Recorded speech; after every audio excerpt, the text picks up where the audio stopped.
just came together in this really special moment, and I was just like, I couldn't take the smile off my face just looking at Jay, because it was just like seeing him step into that kind of destiny. I was just like, fuck, it's all happening now. This is the start of the journey.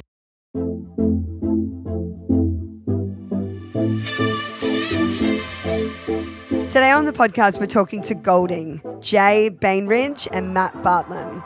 Give you a bit of backstory around those boys. I actually met Matt Bartlam when he was performing with Lastlings. He's actually their drummer. And honestly, we hit it off, and Matt has welcomed me into the music fam that we have currently on the Gold Coast. And I'm so excited to talk to these boys today. They're up and coming. They've released a couple of songs. They're fucking amazing. And they're just absolute great humans. Oh my God, this is the first ever podcast. Guys, I'm super excited. This is the first ever episode, and we're here with Golding, my two mates, Jay and Matt. Hello. Hello, Bianca. I didn't actually know this was your first. We were your first. Yeah, you're the first. We're taking your virginity. That's pretty sweet. We're so honored. Are you? Yeah. I love that this is transsexual after like the first. It's only taken about, what, 5 seconds? It was like 3 seconds in and was just hot already. Shit. Oh my God, too funny. Love it. I'm blushing already. Okay, well, we're going to start with an icebreaker. This is going to be like kind of the icebreaker with every single podcast. Cool. So I want to know, do you guys have your phones handy? Yep. Okay, cool. I want to know, Matt, what's the last photo or video on your phone? And you have to show us. And Jay, what's the last song that's on your Spotify? Ooh. Talk to me. Okay, so it's a screenshot of an email that a client sent me for mix tweaks, and it says, "Hi Matt. Only mix notes for this is that it's a bit of a similar vein to the intro track, more brooding cinematic soundscape than actual dubstep. We're going for a deep immersive sense of being flung into the ether, Magellic clouds of space dusk and cosmic fields blurring the veil between memory and moment. The guitar in the second half is a lone character, a wolf wandering through space and time, a dreamscape if you will. Please take this as however you want, but think of actual drama. The second half of the song takes place on a great wheel, a circle tunnel, adrift." Who the fuck sent what? you that? The guy that I'm doing a mix for. I knew that you'd have something weird. I knew that you would. Mine is less funny and weird. I thought that you'd have like a baby song, to be honest. No, it's Kendrick Lamar Love. Good track. Yeah, but it's not Why'd funny, you is it? Why'd you have a photo of it though? I don't. It's just my Spotify. It's the Spotify. Oh, it was the last thing up on your screen. Yeah. Gotcha. Okay, so I want to know, I mean, what's the vibe behind Golding? How did you come up with the name? What is the name about? Tell me the story. We originally were called Arroyo. A lot of people don't know that. We were for like 2 years or a year, something like that. Which means a river meandering through a desert, but no one could pronounce it. Interesting. And it was also the name of my preschool in California. Oh, cute. But Okay, and so then it's not that. we got But Mike told. Rostitis thought that was a bad idea. Yeah. Mikey was like, that name sucks, so find another one. Typical Golding, Mike. Golding is my grandmother's maiden name, and her grandfather was a fighter pilot who fought the Red Baron. Yeah, right. He's like a historical dude. Yeah. And he was just a cool guy that I've obviously never met, but I just thought, it's a good way of honoring my past and 100%. my people. So yeah, Love that. Yeah. Good answer. I Yeah, was not thanks. expecting that whatsoever. Yeah. Don't expect to have the Red Baron involved in like a band's name. I think that's cool. It's pretty different. I think hey? that's cool. Yeah. Very different. You thought it was going to be a shitter reason, huh? Yeah. I don't know why, but especially because gold is our favorite 'Cause I like gold. we're shining bright. Like, We wanted to be like Lastlings. We wanted to be like Lastlings, but we didn't know how. Shout out to Josh Name. yeah, shout out to the guys. Okay, so you guys have you're fairly new. You haven't been around touring together just yet. I know you did your first show, which is fucking epic. I was there. Thank God. Thank you for being there. Thank you for coming. Yeah. But like, what's like a boss moment for you guys? Like, what would you say, I guess, together and then separately? Has there been one of those moments that you're like, fuck, this is sick, I've nailed it? I mean, like, as far as Golding goes, because we're pretty fresh with all of that stuff, like, that show was a really cool moment for both of us because we've obviously been in the music industry and doing our kind of own things for a while now. There's been like lots of other projects that we've both been involved in, but that night, the other night, it was kind of that moment where, oh fuck, we've done it. We're doing it. Like we're actually kind of all of the years of hard work and stress and fun and everything. It just came together in this really special moment. And I was just like, I couldn't take the smile off my face just looking at Jay, because it was just like seeing him step into that kind of destiny.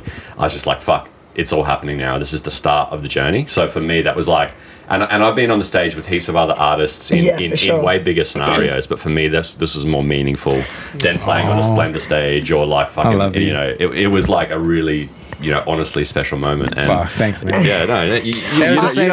It was the same for me. It was just one of those like moments of just like, fuck, we're finally doing this, because we've spent like Matt and I've known each other for a long time, like nearly 15 years or something. 15 years. Crazy long.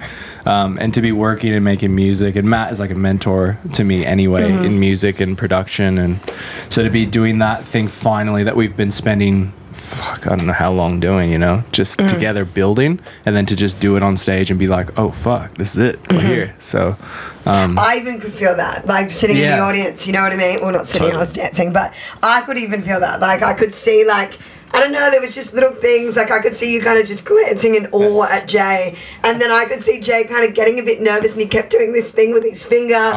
Like there were little things that I was even picking up on. I was like, oh, I feel like a stage mum. Yeah. You know? Totally. I mean, it's funny, but I tried to keep it low key, and I said to Jay, you know, like, there's probably not gonna be a lot of people here, but fuck, it's cool, you know, that we're doing our first show in such a cool venue with one of our best mates, Benny from Boo Seeker. So, you know, irregardless of who's there, you know, it's going to be a win. And I kind of said the same thing to Josh and Amy when we did our first Last Link show at Splendor. I was like, because it was the first show, the first like slot on the first day of Splendor. Yeah, I was going to say like, Friday, 12 o'clock. Yeah, I remember. And I said to them backstage, listen guys, there's not going to be anyone here, but it's a win that we're here. And then we walked out onto the stage, and the tent was packed. And it was similar to that at the Truffa the other night, because we started playing and there was a couple of hundred people there, and they were singing our songs back to us, and it was a weird feeling, because that never happens on a first show. Like, you know, you always play in front of like 3 or 4 people, and they're just kind of like yelling at each other, or they're drunks, or you know, something weird's going on. There was no one talking really like during the songs. Like in quiet moments, I was like, fuck, people are actually listening. This is incredible. I think your music is so amazing. Like I'm obsessed with it. That first track that you guys brought out, Alone Together. Yeah. Like, I used to share it. I was sharing it all over my Instagram 24/7. Like, I was obsessed with that song, and it's been out for a while now. And people are so hungry for live music that I think like the fact that you guys were there, your streams are kind of sitting pretty fucking good. Like, we all just wanted to be there in awe and support you and sing and hear it live. You know what I mean? Yeah. Thank you. Yeah, and oh my god, it was magic. I loved it. I had the best day all night. Thank you. Thank you so much. So I guess like that's like a high. Like let's bring it to something that's kind of not negative, but like what's something that's been like a bad moment for you? Like something that you've learnt. It's almost been beneficial because you've almost like learnt what you've done wrong and what you fucked up. I guess I know all of my bad things that I've learned from. To be honest, every negative situation or like missed opportunity or mistake that we've made along the road has taught us valuable lessons. So I feel like even though it's taken a while to get to where we are now, it's everything that we've been through and the course that we've been on. It's shaped us into who we are now, and it's kind of helped us to become better musicians, better performers, better at the business side of the industry. Knowing kind of the pitfalls, knowing what not to do, and the benefit of seeing a lot of our friends kind of go and pave the way before us. It's kind of like having that older brother or sister where you get to see what not to do or what to do. So in terms of like, negatives, it's like, I think everything is just an opportunity to do better next time. Yeah, like I mean, me personally, you've pretty much been ready from the day I've met you to do all this, but I don't think I would have been ready in a lot of ways, like mentally, even my performance wise, like what I'm able to do, like in terms of writing and stuff as well. Now I just feel very comfortable at where I'm at as an artist, and like to be at this point in our career, I just feel like the timing's right. There were times in the past where I was just like, fuck, I just want to hurry up and just make this thing go and make this thing happen. But I think I'm now at a point where I just feel like I should be here, not like it's like something that's been like given. It's a job. Yeah, or like it's been given to me. It's like I'm kind of just like, yeah, this is where I need to be. Yeah, which is great. Yeah, makes me not feel nervous to do anything. Yeah. That's so great. Yeah. Well, I guess that brings me to my next question, because like I know for me, when I'm on the road with Dina or on the road with FTL, like it's really, really hard to like remain balanced. Your mental health gets really affected. Your routine's really affected. What do you guys do? What have you got? Secret? No secret. We just keep it fucking real all the time. Yeah. And I mean, you know us. We have our friend group, our circles, the people that we do life with. We're all like really super honest with each other about everything. And again, this kind of goes back to what I was saying before, but like I always ask Jay, like if I turn into a dickhead or you see something about my personality or the way I'm dealing with people or anything, just tell me. Be straight up, and we do. We're like we keep each other accountable for stuff like that, and just keep each other grounded. Like honestly, we're everyone's just a human being in this industry, and just treat everyone with respect, with courtesy, and be professional. And I feel like that's kind you're of like really good too at checking in with people too. I've realised, which is really nice. I mean, it's you know the more shit you go through in life, you know, dealing with whatever it is, you just gain empathy, and you like I the way I think about people, and you know, like kind of look at, you know, people has changed so much even in the last 5 years. That's what it's like. You have to go through those like valleys of darkness, fucked up times to come out with a different perspective and to be more compassionate and empathetic. So I think we've both been through our own kind of struggles and journey individually, and just recognizing that everyone's always at a different, you know, part of that journey, and just to be, you know, cool and just chill with everyone. Yeah, like I think we're brutally honest with our people and our team, and that kind of stemmed originally from us in the studio. Like we kind of always, we had this rule when we started making music. It was like, if you don't like something, you have to be brutally honest, like almost aggressive, like, you know, if you don't like it, we need to talk about it, instead of just sugarcoating everything. And I think that translated through our whole, like, you know, job, like everything we do, we're very honest with each other. So that's, for our relationship and our team's relationship, I think that's the most important thing. But like mental health stuff, I think it's just like what Maddie said, it's just, you know, it's all kind of a journey. And like for me, being able to learn how to balance home life with music, and I'm still learning that, because I haven't done a ton of touring as well, and I've got a kid and all that, so yeah, she's beautiful, love her. Thank you. Yeah, so I have like a lovely family, so I make sure that, you know, I'm already starting to think about making sure that I'm balancing the two, trying to, you know, the best I can. But yeah, it's just, I think it's just learning to be able to accept the situation you're in. Like I think a lot of the times when we're not feeling good or not feeling right about stuff, sometimes we try to like fight it or push it away or try to figure it out. It's just like, I think people need to realize that there's times in life where stuff sucks and you don't feel good, and that's totally fine. It's just, it's a part of the course. And like the thing that kind of always keeps me going when shit goes bad for me mentally is that like I know that there's no growth when you're comfortable. So agree. You know what I'm saying? So when you know, I think everyone can probably relate with this with COVID right now and the stuff we're going through. It's like when shit is uncomfortable, it's horrible. It makes you feel terrible. Your life is in shambles. But what you don't really see is in the background, you're growing. You're getting stronger. You're being able to deal with more stress, more things that you probably never would have been able to unless you went through it. So even for me, like that, we're just talking about that show. Like that was a crazy, after the show, I kind of thought about it. I was like, fuck, I should have been way more nervous, because like our manager had never seen us live. We've been working with him for like nearly 2 years. Yeah. Like you were there. Yeah. Like, you know what I'm saying? Like our whole family, like all of our crew. Everyone was there. And we only there was like 60 of us, right? Yeah. There was like, a big crew there from the coast. And there are all these people that, I'm not saying like maybe they thought I couldn't do it. You know what I'm saying? But like, but they thought you couldn't do it. I think it was Pix or something. Maybe Pixie was like, I was a little bit nervous for you because I actually haven't seen you do your thing. Yeah. I was like, I'm just like, what I'm getting at is like going through all the crazy mental health stuff I've been through. I just was not even a little bit fucking nervous. Yeah. And it kind of freaked me out. I was like, wow, I'm getting better at this shit. Yeah. I think too, having Matt there, like, you know, you kind of like, I know this from when I used to dance, like there'd be times that I'd be so nervous on stage when I'd be dancing, but you just kind of block the crowd out and you just focus on the music, you focus on your partner, and it's all fine. Like, it just blows away, you know what I mean? Absolutely. Yeah. So if music died tomorrow, like if you guys couldn't go on tour, that just couldn't happen, there's no music in the world, that would be a shit fucking time. But if it did, what would you do? You answer that. I reckon, so we have talked about this, but I reckon if we weren't in the music biz, we'd probably be in the male sex toy business, because I just think we have it's neglected. It's neglected. People need to... Yeah, it's the male experience. To be honest, I've never actually even thought, what is a male sex toy? Exactly. A fake vagina? And that's our problem. Point. Yeah, right. That's the problem. We're lucky as females. We've obviously got everything. Lopsided. It's like, there's literally like 1 million products for women out there. And then for dudes, it's like, here's some lube and a towel.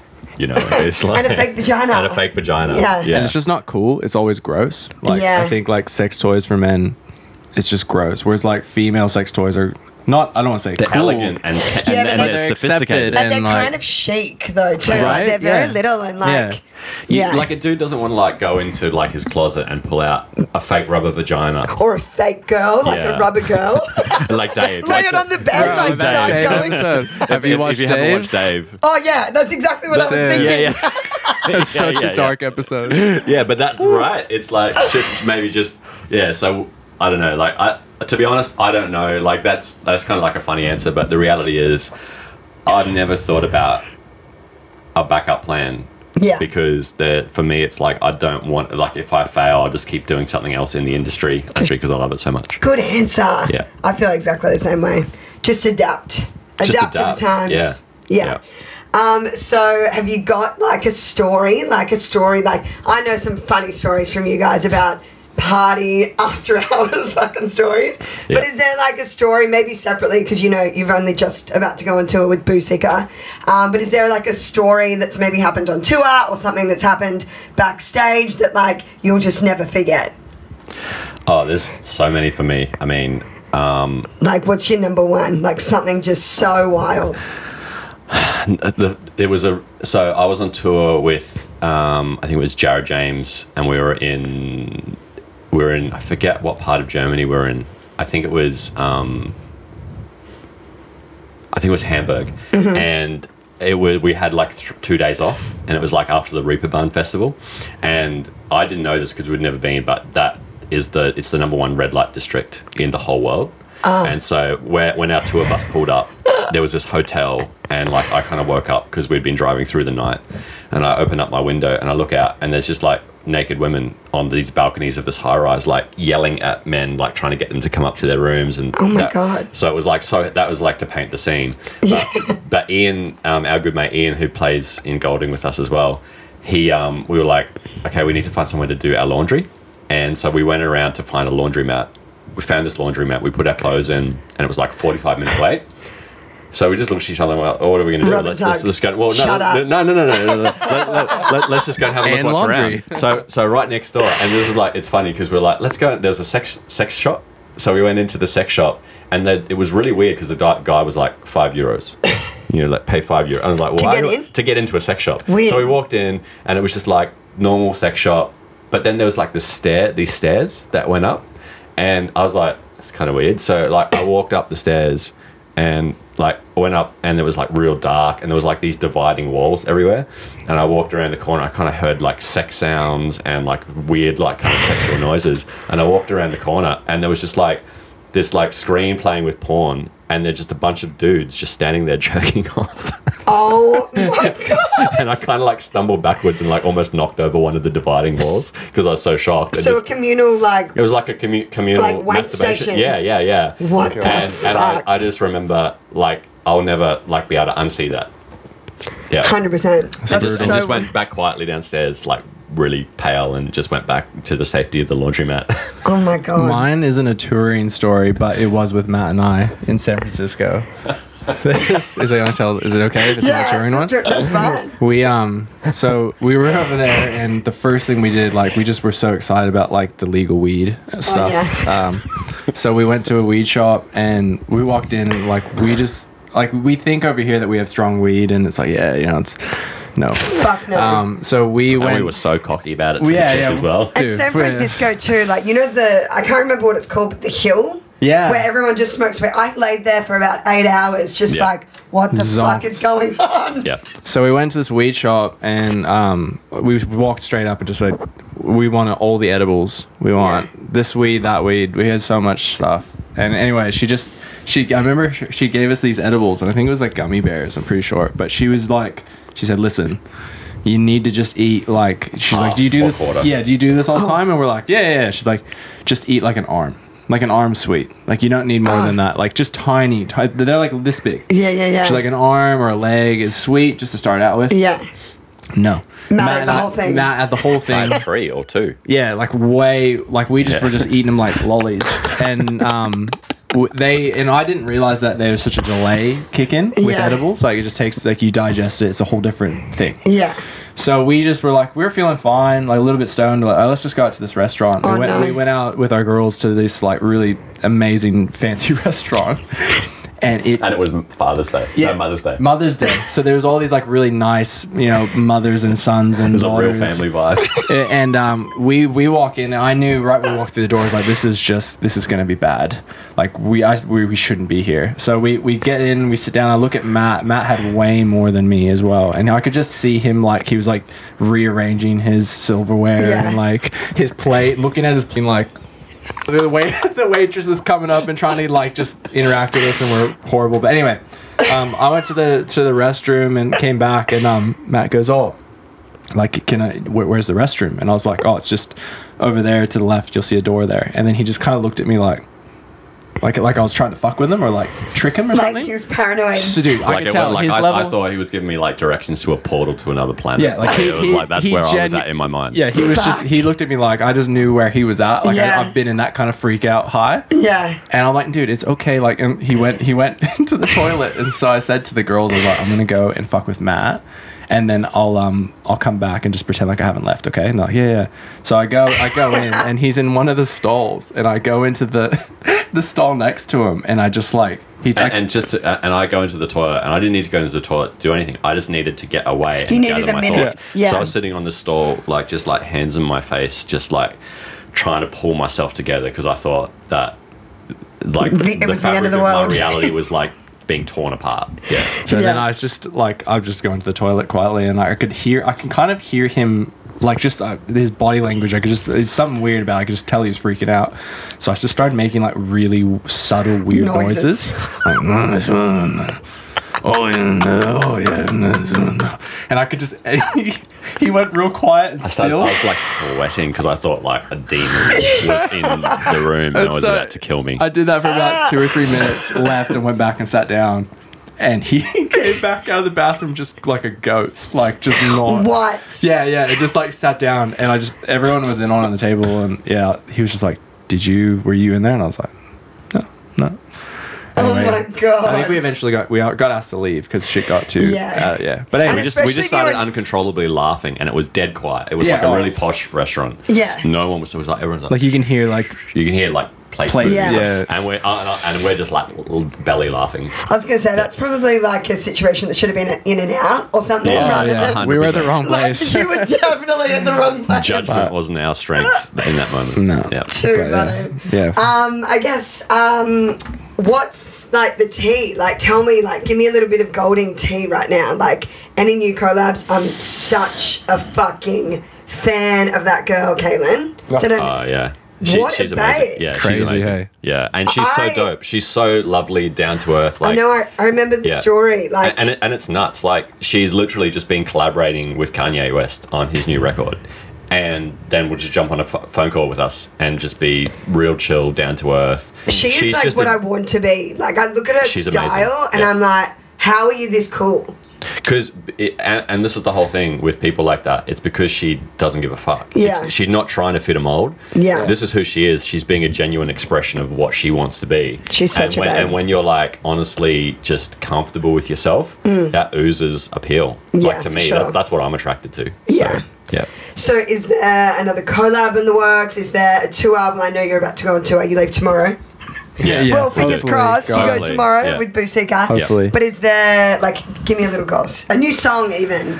Give me something. Yeah, well, we've actually got, like, there's 3 songs that we're working on at the moment. And, I mean, like, I love them. Like, I'm super excited. There's actually one that Jay and Benny from Busika worked on, like, the day before yesterday. And it sounds like, oh, man, it's so cool. It sounds like a Calvin Harris cross Drake tune. Fuck yeah.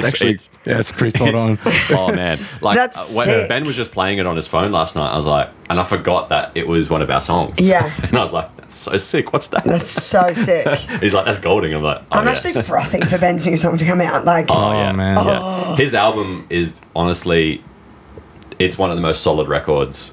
You know, So good. it's He going deserves to do it. big things That's for sure. kind Yeah. of a collab in itself, really. Like, Yeah. it's a really weird. It's not weird. It's just like we're kind of a family now. Yeah, I love it. Because I'm obviously playing in Busika now as well, Yeah. and Matt is producing as well. So Yeah. it's just like we're this unit Yeah. of writers. very and- strong unit too. yeah, and it Yeah. just it really fell into place really naturally the way that we all work together. And so I guess the biggest collab would be the Boo record. Yeah. because Yeah. we're kind For of sure. we're both kind of all over it, and yeah, it's just like you said, it's really exciting because It's so exciting. a bullshit record. Like, Yeah. it's And really good. I love Benny's music. Like, his music is so dope. And the fact that you guys are coming together, I can just imagine it's going to be Yeah. fucking insane. Yeah. And he 100%. deserves it. No one deserves it more than Benny. He's such a sweet guy. 100%. I agree. Yeah. Such a We sweet guy. all just genuinely want to see each other succeed. Yeah. And that's Yeah. that's when the magic happens, you know? totally. Absolutely. Okay, so we're at the last question. Let's end with a bit of a lull, boys. Fuck, marry, kill. Always Yes. a good game. So talk to me. We got Benny from Boo, Yep. Boo Seeker, Josh from Lastlings, and each other. I feel like I know what It's it's actually going to be. that's pretty easy for me. Like, marry Ben because he's just He's he's a sweetheart and he can cook. Like, Oh my God. Yeah, his he cooking can. is Bro, next level. Benny's So, living with me right now, and the meals that we have, holy shit. Yeah, I'm jealous. Yeah. I'm jealous of that dude. So I that- actually even told Tom Core, I said if Ben needs anywhere to stay, let him move in with me because For real. his cooking skills are fucking next level. yeah. It's So crazy. agreed. Continue. But So yeah. yeah, I'd marry him. I'd definitely fuck Josh. Yeah, he's hot. I would too. Sorry, Josh. I beautiful. remember there was actually a moment when I was playing on stage with Lastlings and I looked over and he was wearing like this tank top and he was just like shiny and oily and he was like hitting the SPD and his like bicep was just like, it just hit like a light and I just remember thinking, maybe I'm bi. Like, it was like, Maybe I am gay. I mean, I've never seen like a dick that I want to suck, but He might have a pretty one. who knows? Like, you know. It probably will be Josh. Yeah, so Josh, and I would kill myself because I wouldn't kill Jay. So My answer is exactly the same. I know that's boring, but Would you kill Matt? Or would you kill yourself? No, I kill Matt. I Kill reckon me. you'd kill You Matt got- you because someone- you've got a someone's gonna leave child. the Golding legacy going. No, I'll kill Matt because I want to have sex with Josh. Yeah, true. Yeah, true. Yeah, true. Maybe you kill me because of the jealousy, because I've already had Josh. There we go. Yeah. You want Ben and Josh to yourself. But it's- Sister yeah. wives. Oh my God, so good. I knew that was going to be the answer, but it's good to hear. Thanks so much, guys. Thank you. Honestly, Thank you so much I for having appreciate us. it so much. First episode done. How exciting. And with the amazing Golding. Congratulations. Thanks, Thank you. everyone. Thank you, guys. Thanks so much for listening, guys. We will link the artist, Instagram, and Spotify in our show notes. Please like and subscribe and follow us on Instagram, TikTok, and YouTube to stay up to date with your favorite artists. We'll see you next week, Side Stage.